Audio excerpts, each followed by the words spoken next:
सभी का higher education की क्लास में बहुत बहुत स्वागत है। वैल्यू एजुकेशन हम आज पढ़ेंगे हायर एजुकेशन में। स्लाइड शो हो रही है, आप माइक ऑन करके बताइए। नहीं मैम, अभी तो स्लाइड नहीं शो हो रही है। स्लाइड शो नहीं हो रही है? नहीं मैम। मुझे तो दिखाई दे रही है। मतलब आज नेटवर्क कुछ ज्यादा ही परेशान करने वाला है। पहले तो मैम हुआ था, लेकिन अभी नहीं हो रहा है। अभी नहीं हो रहा है? नहीं। एक सेकेंड। क्या दिक्कत है? दोबारा से करती हूँ स्लाइड को शेयर। अच्छा, इधर से चला गया।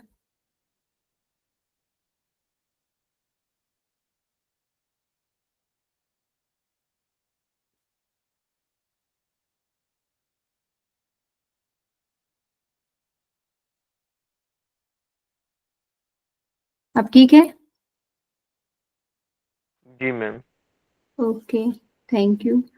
चलिए शुरू करते हैं हम।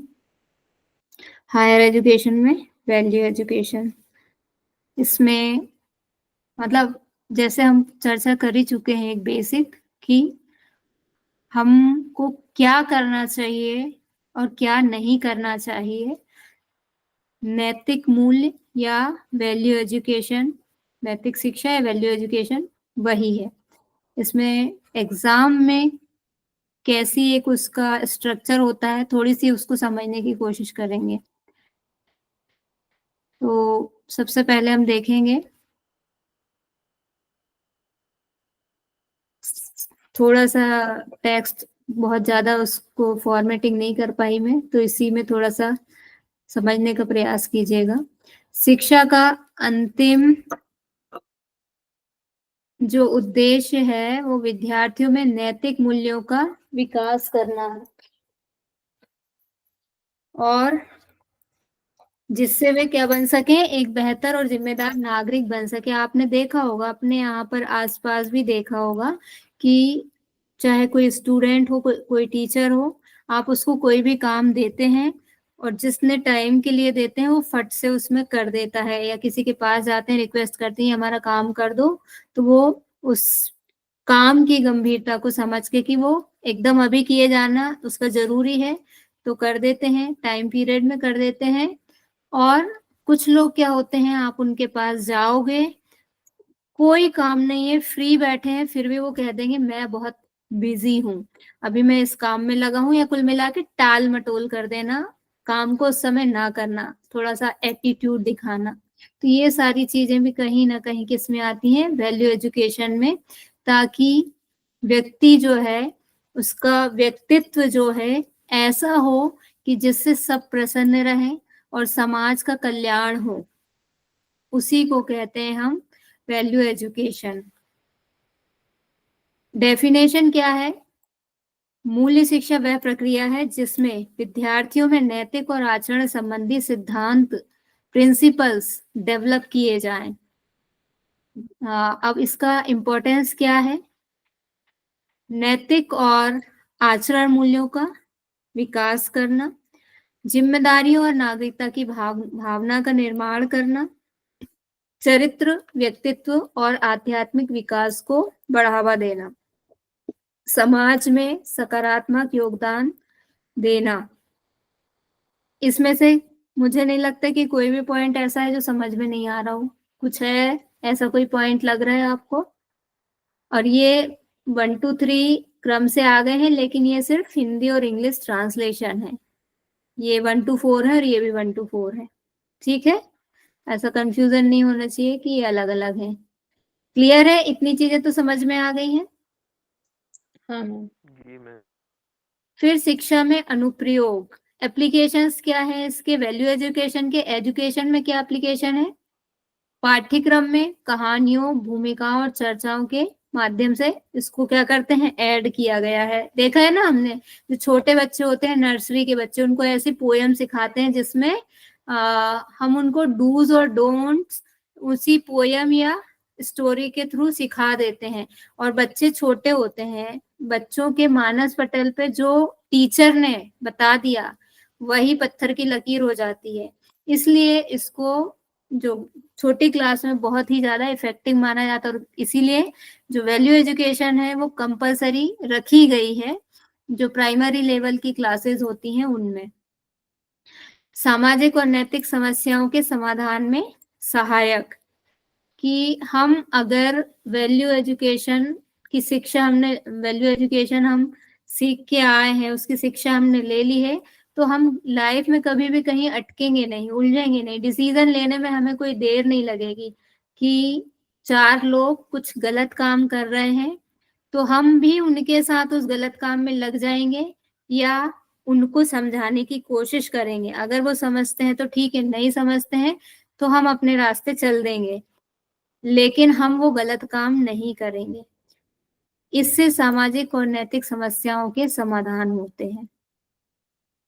फिर मूल्य, नैतिक और आचरण मूल्य। शिक्षा का मुख्य उद्देश्य नैतिक और आचरण संबंधी सिद्धांत सिखाना है। सब में बार बार वही चीजें मिलेंगी। ये क्या है? कंपोनेंट्स हैं दरअसल, ये कंपोनेंट्स ऑफ मॉरल एजुकेशन या वैल्यू एजुकेशन, कंपोनेंट्स। ठीक है, कंपोनेंट्स है सारे। मूल्य, नैतिक और आचरण मूल्य, आपके व्यवहार में क्या होना चाहिए। शिक्षा का मुख्य उद्देश्य जो है वो नैतिक और आचरण संबंधी सिद्धांत सिखाना है। यह विद्यार्थियों को सही और गलत के बीच अंतर समझने में मदद करता है। जब स्टोरी सुन ली हमने, ऐसी स्टोरी सुनी कि उसने गलत काम किया था, उसको ऐसा दंड मिला, तो बच्चे के मन में बैठ गई बात कि गलत काम नहीं करना है, नहीं तो ऐसी सजा मिलती है। तो वहां से उसको क्या मिली? सही और गलत के बीच के अंतर करने की एक समझ मिल गई। सामाजिक उत्तरदायित्व और नागरिकता। क्या होती है सामाजिक उत्तरदायित्व और नागरिकता? समाज के प्रति हमारी क्या रिस्पॉन्सिबिलिटी है एज ए, हम एक नागरिक। नागरिक को क्या बोलेंगे? भारत के नागरिक है ना, citizen of India. Citizen of India, बिल्कुल। तो हाँ, एक एज ए सिटीजन हमारी सोसाइटी के प्रति हमारा क्या रिस्पॉन्सिबिलिटी है वो हमें पता होनी चाहिए। ये भी हमको मॉरल एजुकेशन से जानती है। समाज के प्रति जिम्मेदारी की भावना विकसित करना, छात्रों को सक्रिय और जिम्मेदार नागरिक बनने के लिए प्रेरित करना। चरित्र निर्माण, व्यक्तियों के नैतिक और मानसिक विकास पर केंद्रित। ईमानदारी, धैर्य और सत्यनिष्ठा जैसे गुण विकसित करना। अच्छा, एक यहाँ डायग्राम आप सबसे पहले देख लेंगे ना, तो आपको वैसे ही पूरा वैल्यू एजुकेशन यही कवर हो जाएगा। क्या हो? रिस्पॉन्सिबिलिटी हो, शेयर एंड केयर, कि सिर्फ अपने बारे में ना सोचें। अगर कोई भूखा है, गरीब है, तो उसकी हम समस्याओं को समझने की कोशिश करें, जो हमारे पास है उसको भी हम खिलाएं पिलाएं, उसका ध्यान रखें। डूइंग योर बेस्ट, अपना सर्वश्रेष्ठ दें तो समाज की उन्नति भी अच्छी होगी। रिस्पेक्ट करें, किसकी रिस्पेक्ट करें? जो हमसे बड़ा है, जो सम्माननीय है, उसकी हम रिस्पेक्ट करें। फ्रीडम यानी स्वतंत्रता की रक्षा करें। ऑनेस्टी, ईमानदार रहें, भरोसेमंद हो। अंडरस्टैंडिंग मतलब समझ, कैसी समझ? सही और गलत की समझ हो हमें।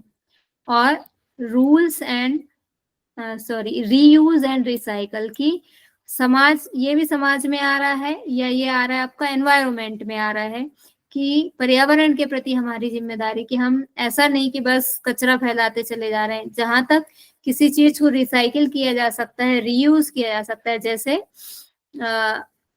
कॉपी और बुक्स जो है वो कैसे बनती हैं? पेड़ों से बनती हैं। तो हमने तो यही किया था अपने टाइम पे कि भैया ने पढ़ लिया, दीदी ने पढ़ लिया, उसी बुक से हमने पढ़ लिया, और हमारे बाद हमारे जो छोटे भाई बहन है उसको दे दिया। तो ये क्या हो रहा है?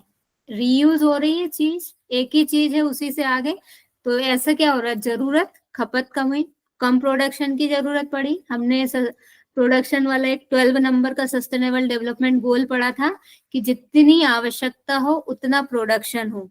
तो यहाँ पे भी वही कंसेप्ट आ जाता है कि ऐसी चीजें अगर रीयूज की जाएंगी जो की जा सकती हैं, तो उनका प्रोडक्शन नहीं करना पड़ेगा अननेसेसरी। इससे क्या होगा, जो हमारे रिसोर्स हैं वो सस्टेनेबल होंगे, मतलब हमारी पीढ़ियों के लिए, आगे वाली पीढ़ियों के लिए भी बचे रहेंगे। फॉरगिवनेस, क्षमा करने की भावना हमारे अंदर होनी चाहिए, उसको विकसित करना वैल्यू एजुकेशन का क्या है, ऑब्जेक्टिव है।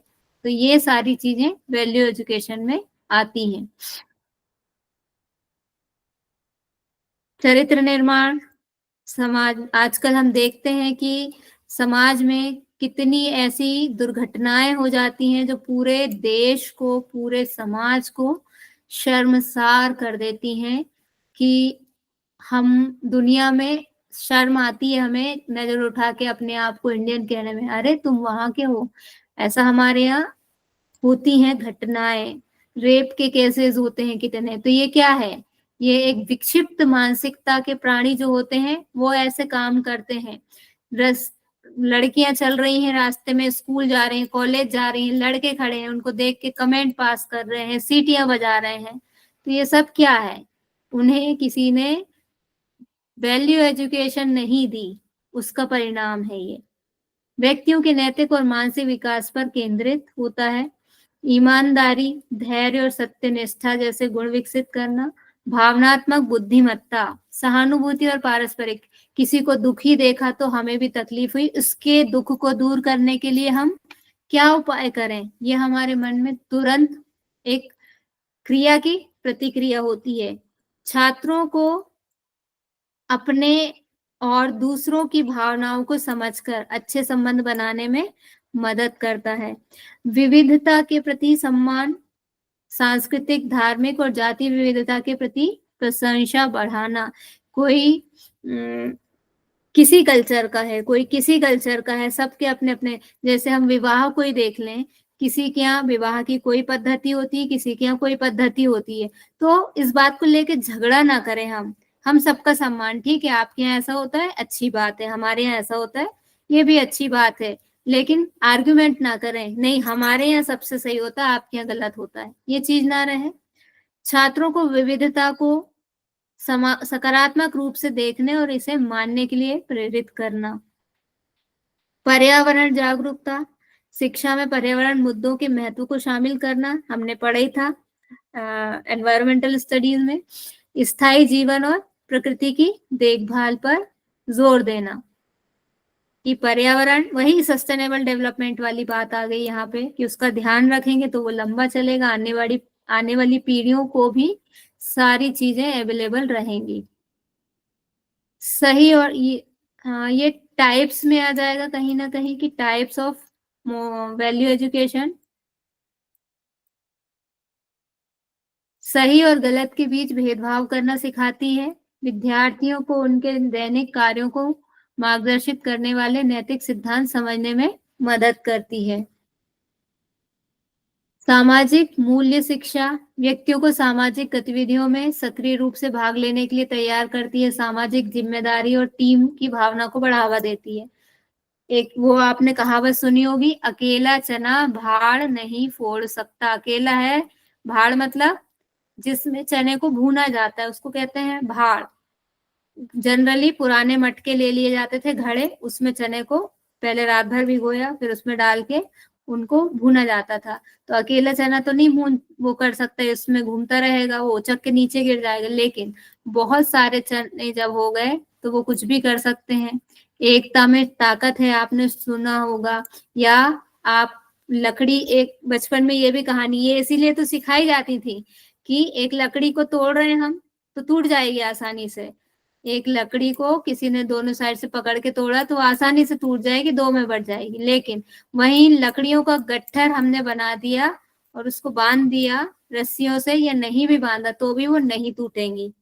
तो ये क्या है, एकता की शक्ति है, कि समूह में बल अधिक होता है, वो समूह का रिजल्ट भी अच्छा आता है जब मिलके कोई काम करते हैं। क्यों, क्या कारण है इसका? इसका कारण ये है कि कोई व्यक्ति किसी चीज में एक्सपर्ट होता है, कोई दूसरा किसी और चीज में एक्सपर्ट होता है, सबके पास सब कुछ नहीं होता है।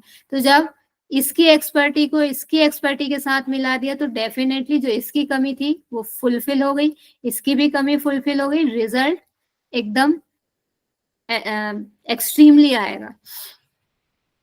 सांस्कृतिक मूल्य शिक्षा सांस्कृतिक धरोहर के संरक्षण पर जोर देती है, सांस्कृतिक विविधता की सराहना को बढ़ावा देती है। अब इसके अंदर आप एक होमवर्क नोट कर लीजिए, कॉपी पेन रखी होगी साथ में, आप नोट करिए, सीधा टाइप कीजिएगा, आप गूगल पे सर्च कर लीजिएगा, ज्यादा किताबों में नहीं उलझना है, कि भारतीय संविधान में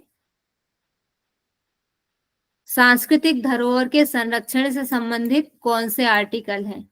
ठीक है, ऐसा आप टाइप करके सर्च कीजिएगा, वो आर्टिकल पढ़ लीजिएगा, याद कर लीजिएगा। कई बार सीधे क्वेश्चन संविधान से पूछ लिए जाते हैं, चूंकि ये सांस्कृतिक मूल्य शिक्षा से है और उसमें ऐसे कोई बहुत क्वेश्चन नहीं होते, तो ऐसे फैक्चुअल क्वेश्चन आने की संभावना रहती है। या तो प्रैक्टिकल जो मैंने स्टार्टिंग में बताया था कि आपको वो एक कंडीशन दे देंगे कि एक पूरी स्टोरी टाइप लिख देंगे, आप कहीं जा रहे थे, इंटरव्यू के लिए जा रहे थे जॉब के, या आप अपना कोई बहुत महत्वपूर्ण एग्जाम देने जा रहे थे, रास्ते में आप देख रहे हैं कि किसी व्यक्ति का एक्सीडेंट हो गया, कोई भी उसकी मदद करने को तैयार नहीं है, आप क्या करेंगे? अपना एग्जाम छोड़ेंगे, अपना इंटरव्यू छोड़ेंगे, उस व्यक्ति को हॉस्पिटल पहुंचाएंगे, या फिर उसको उसके हाल पर औरों की तरह छोड़ के आप भी निकल जाएंगे? ये इस टाइप की कंडीशनल बेस्ड क्वेश्चन भी यहाँ पर हो सकते हैं। डिसीजन आपको पहले भी कहा था मैंने, एग्जाम हॉल में क्वेश्चन देखकर ही लेना पड़ेगा और समझना पड़ेगा कि ये मॉरल एजुकेशन का, वैल्यू एजुकेशन का क्वेश्चन है, इसको कैसे सॉल्व करना है। इसके लिए हेल्प ले सकते हैं आप PYQ की, पेपर 1 के क्वेश्चन उठाइए, उसमें समझने की कोशिश कीजिए कि वैल्यू एजुकेशन को क्वेश्चन कैसा है, अपने दिमाग से उसको सॉल्व कीजिए, आंसर बाद में देखिए कि मैं जो समझ रहा था वो सही है कि नहीं, इससे आपकी प्रैक्टिस होगी। पर्यावरण मूल्य शिक्षा स्थिरता, पर्यावरणीय जिम्मेदारी और प्राकृतिक संसाधनों के संरक्षण पर केंद्रित, छात्रों को पर्यावरण संरक्षण की महत्व को समझाती है।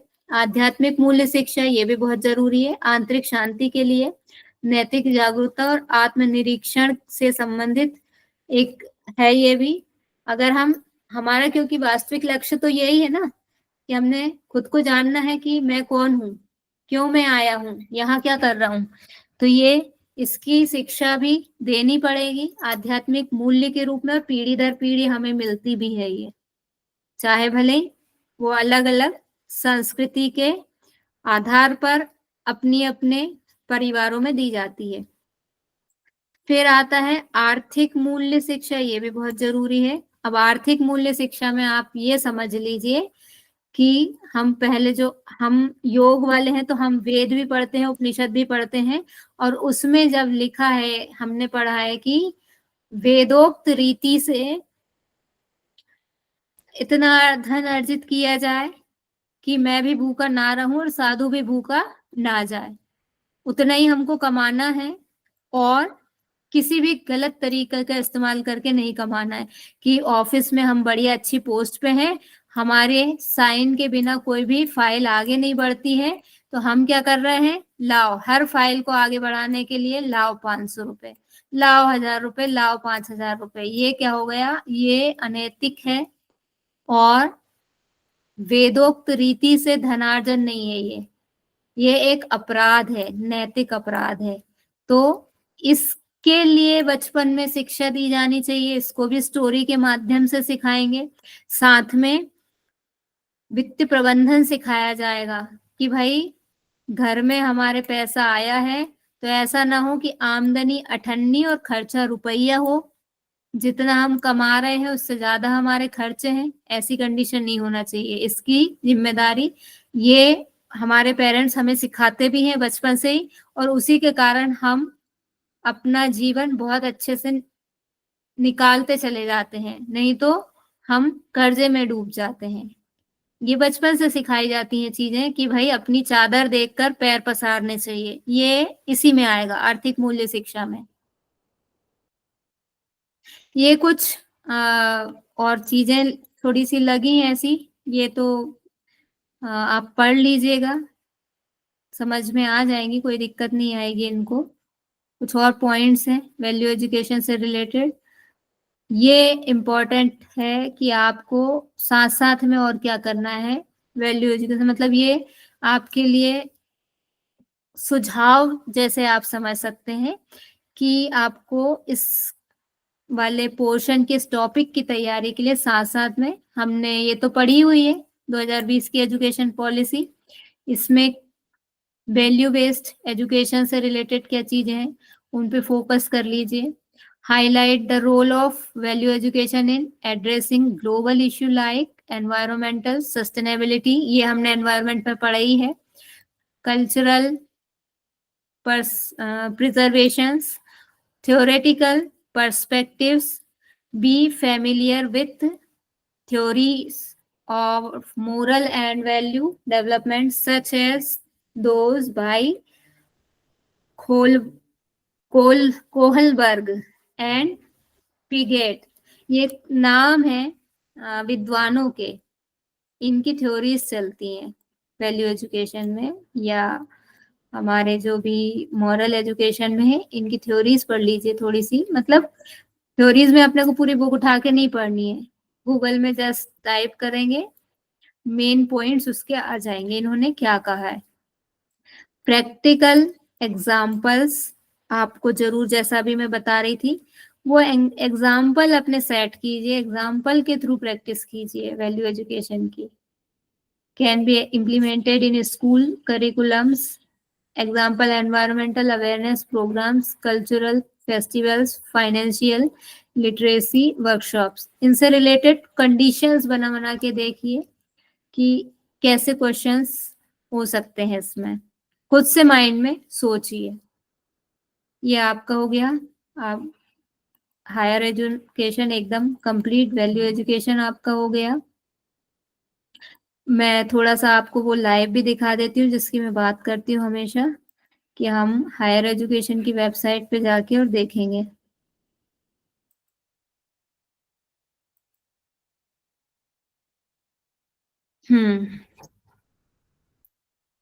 हायर एजुकेशन,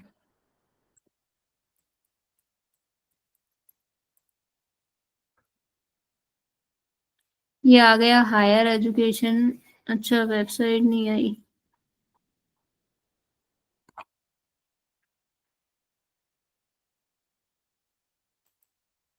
मैंने स्पेलिंग HEIGH,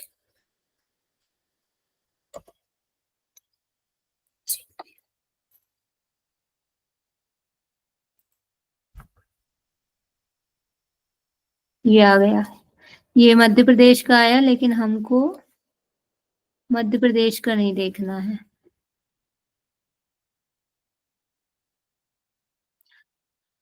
अब इसकी हमको इंग्लिश वाली वेबसाइट, ये इंग्लिश वाली ही आई है, इसी को देखना है, ये अपडेट होती रहती है। अब इसमें आप जाएंगे यहाँ पर,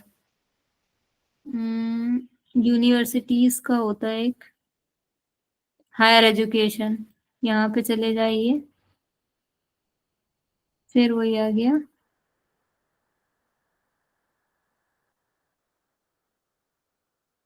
यूनिवर्सिटीज का एक ऑप्शन आता है,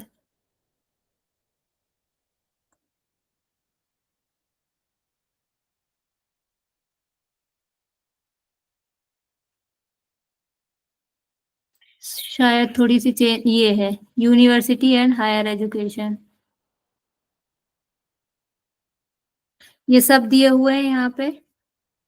टेक्निकल एजुकेशन से रिलेटेड जितने भी हैं इंस्टीट्यूट हैं या वेबसाइट, उनके सारे सारे जो भी अबाउट है उनके बारे में जानकारी, कब स्थापना हुई है, टेक्नोलॉजी, इनबिल्ड लर्निंग क्या क्या चल रही, इनको एक एक को थोड़ा थोड़ा सा एक ओवरव्यू ले लीजिएगा। आईआईएम्स दिए हुए हैं यहाँ पे सारे, चीफ कंट्रोल अकाउंट्स, इस पे नहीं जाना है, सिर्फ हमको इंस्टीट्यूशन से रिलेटेड देखना है। रेगुलेटरी बॉडी को देख लीजिए, स्कॉलरशिप एंड एजुकेशन लोन, थोड़ा सा इसके बारे में उड़ती उड़ती नजर से देख लीजिए कि क्या थोड़ी सी प्रोसेसिंग होती है, ये जरूर खोलना है, इससे जानकारी आपको मिलेगी सारी यूनिवर्सिटी की। ये एक ओवरव्यू हो गया यूनिवर्सिटी का, कैसे कैसे होती है और कितनी यूनिवर्सिटीज हैं, ये सारी जानकारी यहाँ से आपको मिल रही है। फिर इसके बाद आपको जाना है यूजीसी के बारे में, यहाँ से मिल जाएगी उसकी स्थापना और भी उसके मेन मेन पॉइंट्स जो आपको देखना है। सेंट्रल यूनिवर्सिटी यहाँ से मिल जाएंगे आपको, इसको क्लिक करेंगे तो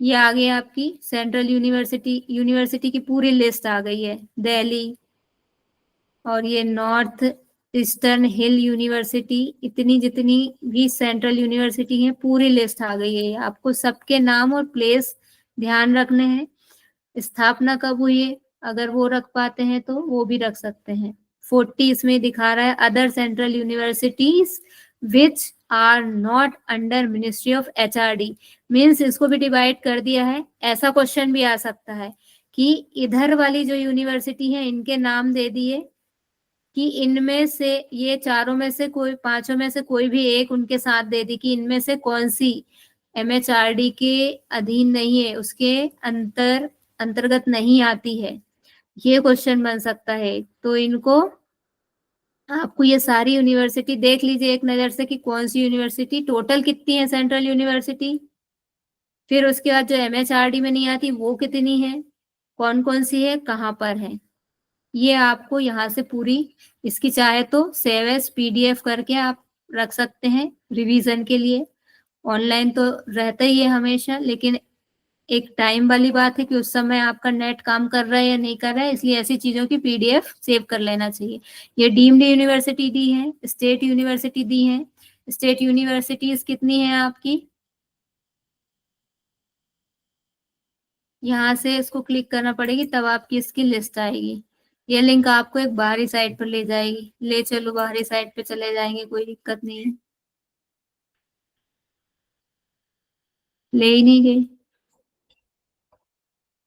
कोई बात नहीं, ऐसे आपको खोल के देखना पड़ेगी, मिल जाएंगी, थोड़ा सा धैर्य रख के। यहाँ तो नेटवर्क की भी थोड़ी दिक्कत हो रही है ना अभी। डीम्ड यूनिवर्सिटी आप दूसरा तरीका ये भी कर सकते हैं कि सारी एक साथ देखना है, राइट क्लिक कीजिए, open link and other tab, दूसरे टैब में खुल जाएगी, आपका ये पेज भी खुला रहेगा, वो पेज भी, तो आप कंपेयर भी कर सकते हैं। आपको कहीं कंफ्यूजन लग रहा है कि ये तो स्टेट में थी या ये तो उसमें थी, बहुत बड़ी लिस्ट है इसलिए नेटवर्क के कारण शायद ओपन नहीं हो रही है अभी। आप लोग खोल के देखेंगे अच्छे नेटवर्क में तो दिख जाएंगी। स्टेट प्राइवेट यूनिवर्सिटीज दी हुई है इसमें, other institutions of higher learning ये भी पढ़ लीजिएगा, नेक के बारे में भी दिया हुआ है यहाँ पर। ये अदर इंस्टीट्यूशंस आ गए आपके, Indian institution of advanced study, इनके बारे में, ये लेटेस्ट चीजों के बारे में आपको पढ़ना होगा, क्योंकि आजकल हायर एजुकेशन से बहुत गहराई से क्वेश्चन आने लगे हैं। Doctor Zakir Hussain memorial college trust, कब इसकी स्थापना हुई, कहाँ पे है, ये थोड़ा सा इनके बारे में भी पढ़ लीजिएगा। National university of education planning and administration, NUEPA, new Delhi, 6 ये हैं आपके। मोर डिटेल्स के लिए इसको और क्लिक करेंगे तो और डिटेल्स आपको इनकी मिल जाएंगी।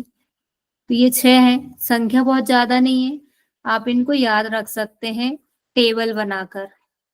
नेक के बारे में सारी जानकारी यहाँ से मिल जाएगी।